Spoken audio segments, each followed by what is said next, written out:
चलिए इस वीडियो में जानते हैं कि कार्बन आयनिक बॉन्ड क्यों नहीं बनाता। Why carbon form only covalent bond, ionic bond नहीं बनाता है। तो इसको समझते हैं। तो सबसे पहले आप जानते हैं कार्बन का एटॉमिक नंबर 6 होता है। इसका अगर करेंगे इलेक्ट्रॉनिक कॉन्फ़िगरेशन तो 1s2 2s2 2p2, और ऐसे अगर करेंगे सेल में तो 2,4 होगा। ठीक है, ये इसका एटॉमिक स्ट्रक्चर है, जिसमें न्यूक्लियस में कितना है आपका 6 प्रोटॉन होगा और 6 न्यूट्रॉन होगा, और इसके अराउंड क्या होंगे 4 इलेक्ट्रॉन जो हैं, 6 इलेक्ट्रॉन होंगे, 2 के सेल में और दूसरा एल सेल में जो होंगे 4 इलेक्ट्रॉन होंगे। ठीक है, तो आप ध्यान से देखिए क्यों ये नहीं बनाता है। अगर कार्बन जो है 4 इलेक्ट्रॉन लॉस करेगा तो कार्बन 4+ हो जाएगा।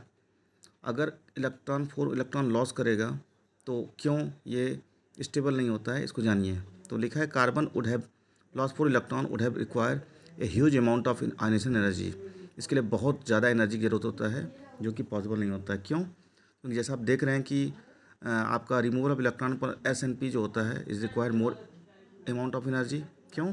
क्योंकि जैसे से एक इलेक्ट्रॉन निकला तो इफेक्टिव न्यूक्लियर चार्ज क्या हो जाता है, इंक्रीज़ कर जाता है, और एक और निकलेगा तो और बढ़ जाता है। तो इलेक्ट्रॉन पूरा निकालना डिफ़िकल्ट होता है। जैसे जैसे इलेक्ट्रॉन निकालेंगे तो न्यूक्लियर साइज बढ़ेगा, इलेक्ट्रॉन को निकालना मुश्किल हो जाता है। इसलिए क्या होता है, कार्बन जो है 4 इलेक्ट्रॉन लॉस नहीं कर पाता है। और दूसरा, अगर 4 इलेक्ट्रॉन गेन करेगा तो प्रॉब्लम क्या होता है, अगर 4 इलेक्ट्रॉन गेन करेगा तो अब उसके पास न्यूक्लियस में कितने होंगे, सिर्फ 6 प्रोटॉन ही होंगे, जबकि इलेक्ट्रॉन क्या हो गए 10 हो गए। तो उस 10 इलेक्ट्रॉन को 6 जो प्रोटॉन है क्या करते हैं, उसको सही से होल्ड नहीं कर पाते हैं। और दूसरी बात जो होता है, इलेक्ट्रॉन न्यूट्रॉन रिपल्सन जो होता है बहुत ज़्यादा हो जाता है। तो इन दैट केस क्या होता है, ये अनस्टेबल होता है। ये 2 बात है। और सबसे इम्पॉर्टेंट जो है इलेक्ट्रोनेगेटिविटी जो है सबसे इम्पॉर्टेंट है।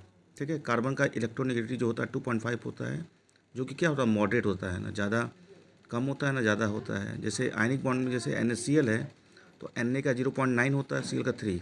तो इसमें इलेक्ट्रोनेगेटिव डिफरेंस ज़्यादा होने से आयनिक बॉन्ड ईजिली बन जाता है। लेकिन अगर ये इतना ज़्यादा ना हो तो क्या होता है, ये बनना मुश्किल होता है। तो कार्बन जो होता है tend to share electron with almost all the similar electronegative element. इसीलिए क्या करता है, जब इलेक्ट्रोनेगेटिव डिफरेंस कम होता है तो वो शेयर कर सकता है, ना कि आयनिक बॉन्ड बना सकता है। तो बेसिकली इसका 3 रीजन है। पहला जो है कार्बन 4 इलेक्ट्रॉन लॉस नहीं कर सकता है, दूसरा गेन नहीं कर सकता है, और तीसरा इलेक्ट्रोनेगेटिविटी क्या होता है, इसका बहुत मॉडरेट होता है।